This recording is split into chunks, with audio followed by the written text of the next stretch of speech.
Here we have 1, 2, 3, 4, 5, 6, 7, 8, 9, and the fusion is 10 different names. Tiara will hit the field and then you'll get all of its effects. And then of course you and your opponent discard the rest of the cards that are in your hands. We're not even done comboing and they are on full top deck mode. What's going on, and welcome back to the channel. Today we have another deck that not only abuses the Fiendsmiths but gets to play the Snake Eyes cards as well. We're gonna go through the card by card. I'll show you exactly what I'm playing and why I'm playing it. But as you saw, make sure you stick around to the end because we're gonna go over one of the craziest one-card combos that this deck can do. But as always, if you haven't already, go grab yourself a cup of coffee or something. That way you guys can sit down and tune in.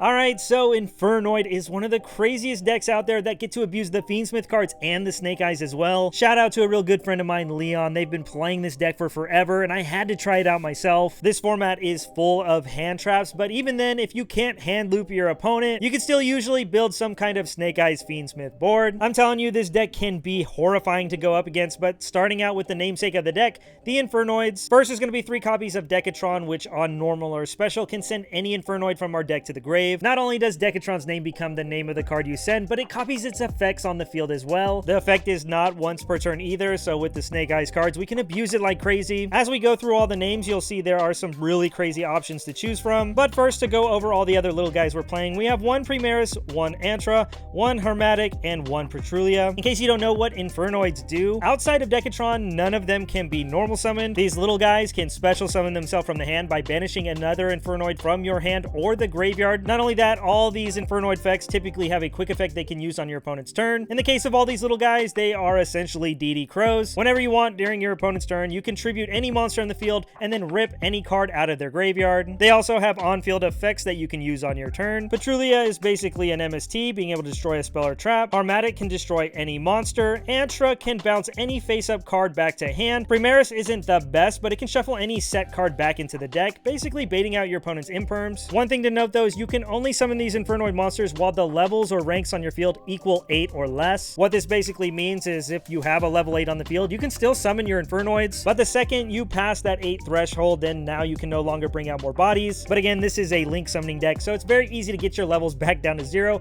to bring back more bodies. The only downside to these little guys is that you cannot summon them back from the grave, but all the other Infernoids we're about to go over can be special summoned from hand or grave. It's pretty crazy. The next little wave of Infernoids we have is 1 Piatti, 1 Sajet, 1 Sidamus, and 1 Atondal. This is your level 5, 6, 7, and 8. And in case you didn't notice, they have a level 1, 2, 3, and 4 that can special summon themselves as well. Again, these cards have the same effect while they're on the field. During your opponent's turn, you can quick effect tribute a monster to DD Crow card. In the case of summoning these cards, you can summon them from either your hand or grave by banishing 2 names from your hand or grave. And as far as their on-field effects go, these ones aren't the best, but they definitely have some utility. Piatti acts like a Spirit Reaper. If it does damage, you can rip a card out of your opponent's hand. Sajet acts like a bootleg unicorn. When it declares an attack, you can rip a card out of your opponent's extra deck. Unfortunately, you don't get to look at the extra deck and your opponent gets to pick the card, but again, we take what we can get. And then Sidamus is definitely a very good removal card. At the end of the battle phase that it battled, you can non-targeting banish any card on the field. And then Atondal, the level 8, this is our OTK machine. If ever it destroys an opponent's monster by battle, it can attack once more again. The little guys definitely have better on-field effects, but again, these are still DD Crows, and the fact that they come back from the grave is definitely very amazing. But then after that is the boss monsters that take 3. We have 2 Anunku and 2 Deviati. Pardon the mismatch rarities. These are just like the last ones where you can special summon these from your hand or graveyard, but instead of banishing 2,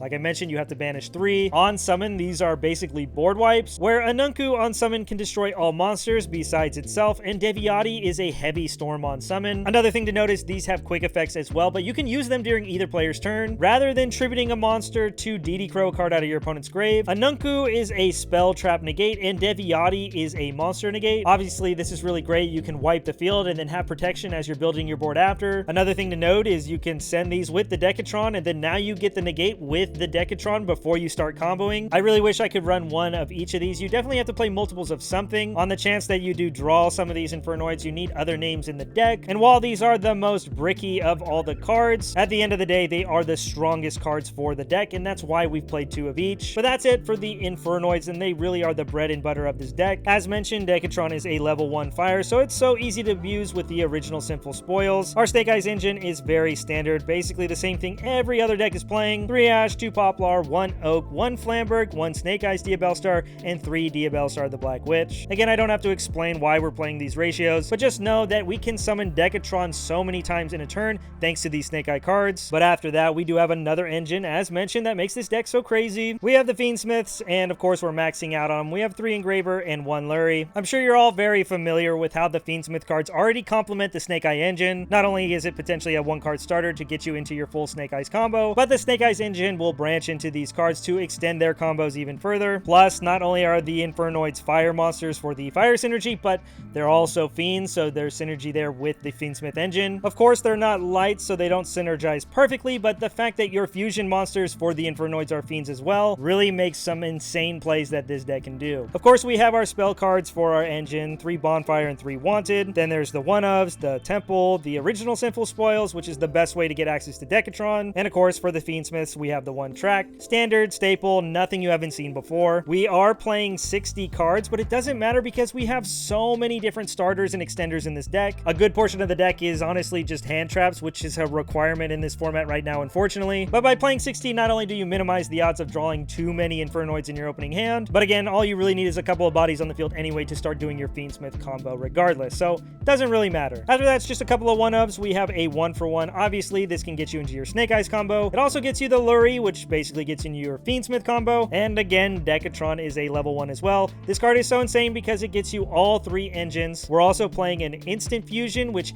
at worst is just a level 1 fire body you summon out. We're playing the fusion Infernoid Evil, which is so crazy in this deck. Also, if you happen to have another Infernoid in the grave, now you can start dumping a bunch of Infernoids from your deck to the grave as well. But also, when the Evil leaves the field, you can search some of your Void cards, one of which that we're playing is Void Breach. This will give 100 attack to your Infernoids for all of your banished Infernoids, but if ever you have no monsters or only fiends on the field, which again, we're playing the Fiendsmiths, so this happens all the time, then you can do one of 2 things: either add a banished Infernoid back to your hand, or you can special summon any Infernoid from your hand, ignoring its summoning conditions. Going first, this is a pivotal combo piece to help get extra bodies to link climb, and going second, it's a great way to cheat out those boss monsters. I am playing 1 more Void spell, and that's Void Imagination. I'm not playing Void Vanishment or Void Feast. That's not the kind of combos this deck is trying to do. But in case you didn't know, what Imagination does is while it's on the field, basically all your Infernoids will be treated as level 1. This is really great because, like I mentioned, you have that level restriction with your Infernoids. It's definitely a nice bonus effect, but the main thing you use this for is during your turn, you can send it from the field to the grave, and then you can fusion summon using materials from the field or your hand. Basically, it's a polymerization for the deck, and it is very searchable with our Evil. It definitely comes up from time to time, but the main thing you want it for is if ever your opponent has an extra deck monster on the field, then when you go to fusion summon, you can actually use up to 6 materials from your main deck instead. I'm telling you, going first, this card is good, but going second, this card is insane. And for that reason, since it's searchable, I love including at least 1, but you better believe when I'm going second, I side into the other 2 copies. As I mentioned, we play a bunch of hand traps, but I am playing 1 more tech card in the deck, and that's 1 copy of Black Goat Laughs. A lot of decks have started to play this card, and it's definitely very strong. As I mentioned, with all the hand traps being thrown at you, sometimes you don't get to complete the full Infernoid combo. So for me, if I'm able to get access to the Fiendsmith cards, now Beatrice has a good defensive option to send to the grave. And while this could definitely just be another hand trap for your deck, this card offers a lot of versatility against so many different matchups,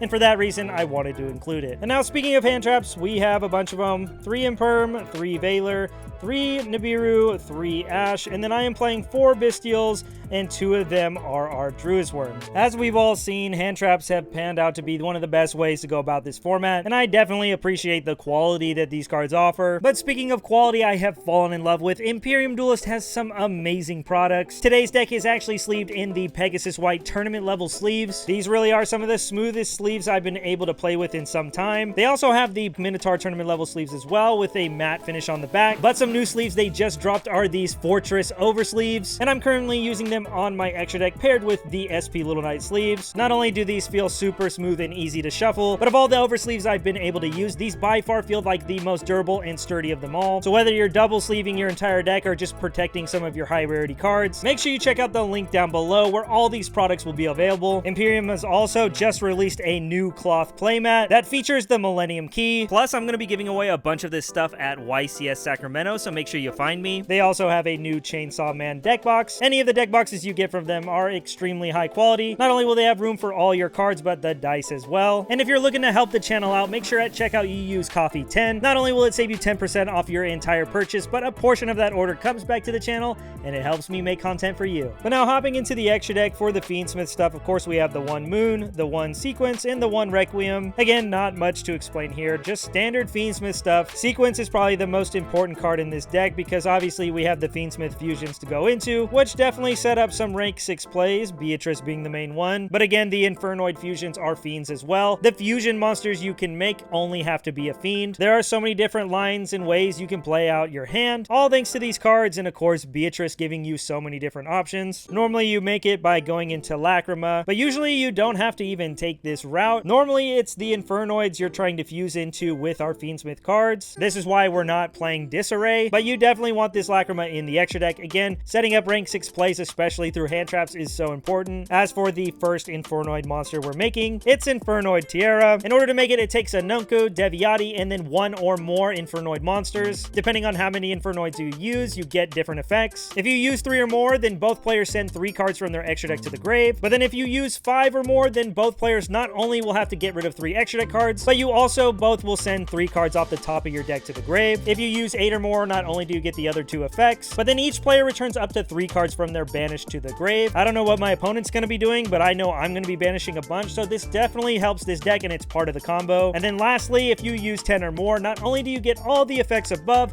but then both players have to discard their entire hand. Again, hand traps are everywhere, so you don't always get to it, but one fusion you always get to is Infernoid Evil. This only takes 2 Infernoids to make. This card has 2 amazing effects. On fusion summon, you can banish an Infernoid from your grave, and then whatever the level of that monster was, you can send that many different names from your deck to the grave. In our combo, we're normally milling 8, so it's pretty easy to see how you can get all kinds of names in your grave for the Tiara play. Sometimes you'll have access to other names and you'll only have to mill less, but we'll talk about that later. But its other effect is when it's sent to the grave, you can add any void, spell, or trap from your deck to your hand. This card is so insane and custom for this deck, and you'll see it play out in all the combos. Usually you're going into it by using Proxy Magician. Proxy is also a generic link to fire, so it helps us get ourselves out of the Princess Lock. But speaking of getting out of the Princess Lock, the main way we do it is summon our Flood. This is a link 4 that takes 2 monsters, including an Infernoid. Just like any Infernoid, it has a quick effect on the field, but rather than being a DD Crow or a negate, if ever your opponent would special summon a monster, you can tribute another monster, negate that summon, and then banish it. It also has another effect where if any of your Infernoids are banished from the grave, you can also just banish another card on the field. This means if you start summoning Infernoids on your turn, you can start clearing cards off the field as well. It's so crazy. And then lastly, if ever this card is destroyed by my opponent's card effect, I can then special summon any Infernoid from my deck,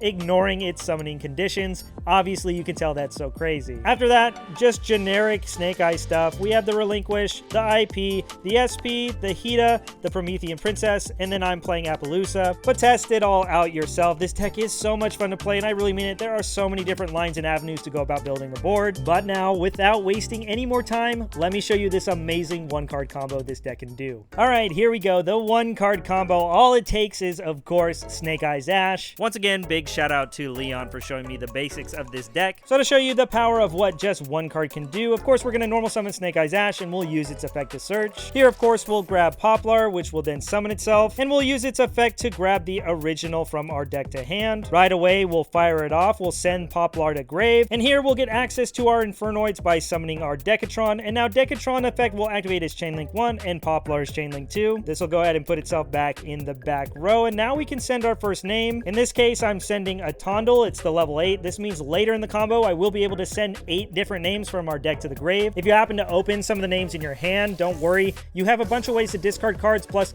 Proxy Magician can fuse from the hand as well, so that's another way to get them in the grave. If you have those other names, then maybe you need to dump less, so you can choose a different name to send, as long as whatever you send can banish 2 to bring itself back from the grave. But now after this, we can use Snake Eye Ash effect. We'll send that Decatron to grave. I'm sure some of you see where this is going. Now we can go into Oak, and once again, we can bring back that Decatron and once again use its effect. The next send isn't too important. It just has to be one of the little guys that can summon itself from the hand, because we will recycle this card later. In this case, we'll just send Petrulia, and then after that's resolved, we can now use Oak's effect, sending Poplar to grave. This now brings out our Flamberg, and once again, we're going to abuse Decatron. We'll go ahead and link 2. IP Masquerena now hits the field, and then Flamberg will activate to bring back 2 bodies. Of course, we're going to bring back Decatron, and then any of the other bodies will suffice. Now, of course, in a new chain, we can activate Decatron once again and send another name. And then here, it doesn't really matter. Again, you're just trying to send another name that takes 2 materials to bring it back from the grave. If I'm completely honest, I actually prefer sending Sajet because this one is a level 6. So if things go wrong, there are some potential rank 6 lines that we might get access to if we get into our Fiendsmith engine. Now we can take these 2 bodies, leaving Decatron on the field. Proxy Magician will hit the field,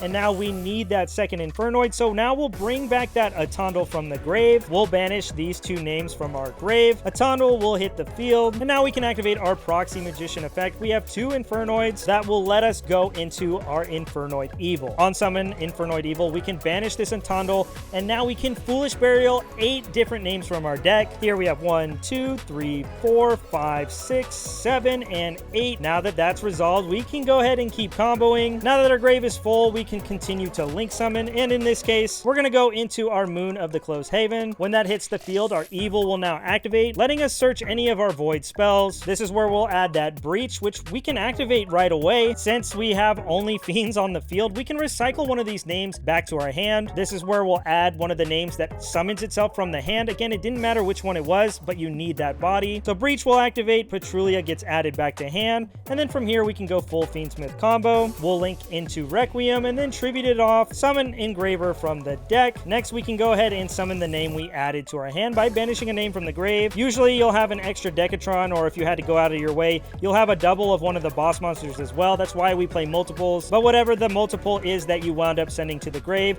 that's what you're going to banish because you need the different names in your grave. Now we can keep link summoning. We can go ahead and send these off. Sequence can hit the field, and again, we can make any Fiend Fusion monster. Here we have 1, 2, 3, 4, 5, 6, 7, 8, 9, and the fusion is 10 different names. Again, we already had Decatron, so we didn't mind banishing the additional copy. These will all go back into the deck. Tiara will hit the field, and then you'll get all of its effects. One of the extra deck cards you want to send is the Evil. Again, this is going to enable follow-up the next turn, and then after that, it's up to you. You can send any 2 of these, or if you really wanted to, you can send a Lacrima, being able to burn for 1200 life points, recycling some of the resources in the grave. Maybe time is of the factor, but in this case, I'm just going to send these 3 off to the grave. Again, it really doesn't matter. We'll also mill 3 cards off the top of the deck. In this case, we're just going to say it's 3 blanks, but don't forget, you also get to return these 3 names that are banished back to the grave, and then of course, you and your opponent discard the rest of the cards that are in your hands. And now here we are. We have so much set up. We're not even done comboing, and now both you and your opponent have nothing left in hand, and they are on full top deck mode. This is going to look pretty familiar to any of the other Snake Eyes decks. Now we can go ahead and link these 2 bodies off. We can't bring back any Infernoids quite yet because this has a pretty dang high level, but now we go into our Promethean Princess, and we can activate its effect. It's been a little while, but we did summon a Flamberg, and we did summon an IP as well, so we can activate its effect to put it in the back row. Flamberg is a level 8, so again,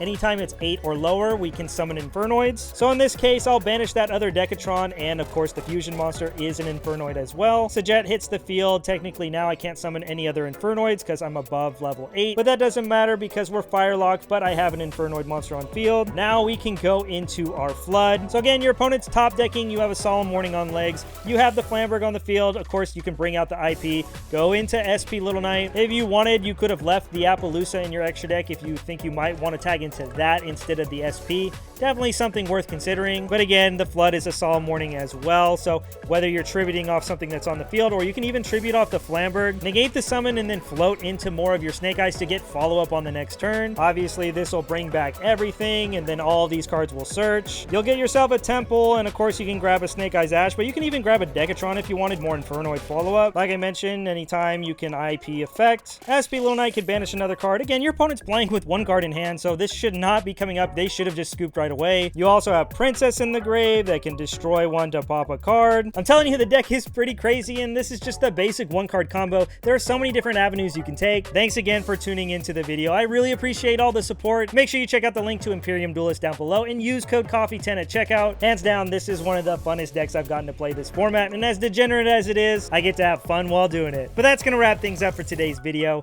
and here's hoping to see you on the next one. Peace.